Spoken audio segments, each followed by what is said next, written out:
Hello everyone, good morning. Welcome to English class. I am Teacher Fredo, your English teacher for today's lesson. May I ask everyone to please rise for the opening prayer. And may I ask someone to lead us in prayer. Okay, let us bow our heads and feel the presence of the Lord. Okay, thank you. You may now be seated. May I ask Mr. Secretary to please check the attendance. Okay, class, good morning again. So, could anyone recall our previous discussion yesterday? Very good. Our previous discussion yesterday is all about types of poetry. So, in this lesson, I have prepared a short game. And this short game is entitled, Let's Guess It Out. So, in this game, you will be grouped into two. You will be guessing if what letter does the statement pertain to. You have to guess 5 letters for you to come up with a given word. You are required to comment your answers in the comment section below. Okay, I've already seen correct word, and the correct word is haiku. And haiku is our lesson for today. So before we proceed to our lesson, let's have first our objectives. So in today's lesson, our objectives are: define the haiku, express your feelings in writing a poem, and then construct your own haiku poem. Okay, this time, who could redefine what haiku is? Always remember that haiku is a type of poetry, and we've already discussed it in our previous discussion, including its definition. Okay, very good. Haiku is an ancient form of Japanese poetry that celebrates nature and little moments in life. Okay, now, how this type of poetry help you express your feelings or thoughts about nature? I would like you to comment your answers in the comment section below. Okay, so this time let's read a literary piece.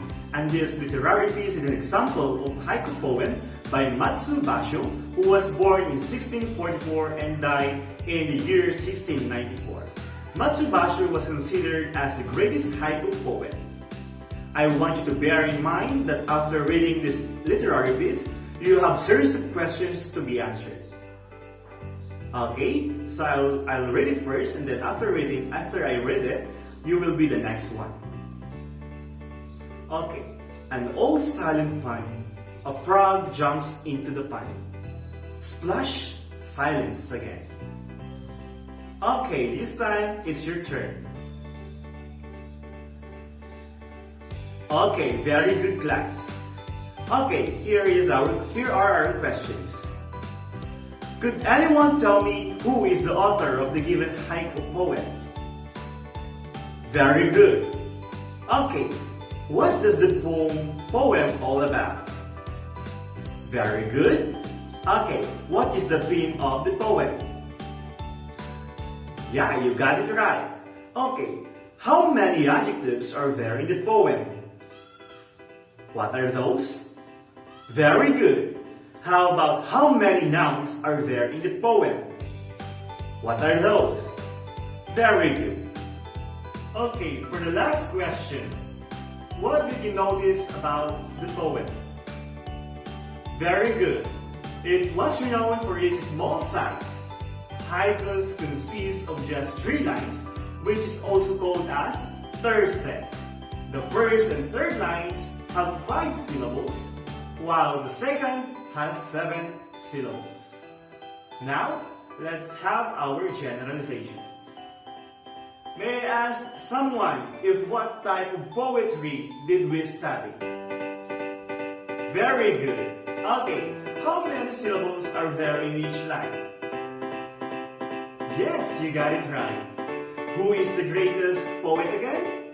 Okay, you got it right again. Where does this type of poetry originate? Yes, you are right. It was from Japan.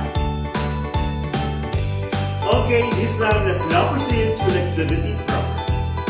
The activity proper is entitled Let's Look Around. So So you students are tasked to construct your own haiku poem.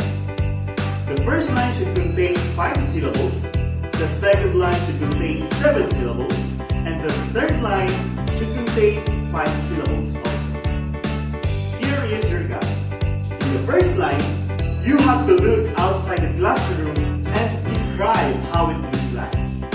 For the second line, you have to explain things that caught your attention. And for the last line, you have to add anything you want about the environment that surrounds you. You are given 5 minutes to do your activity.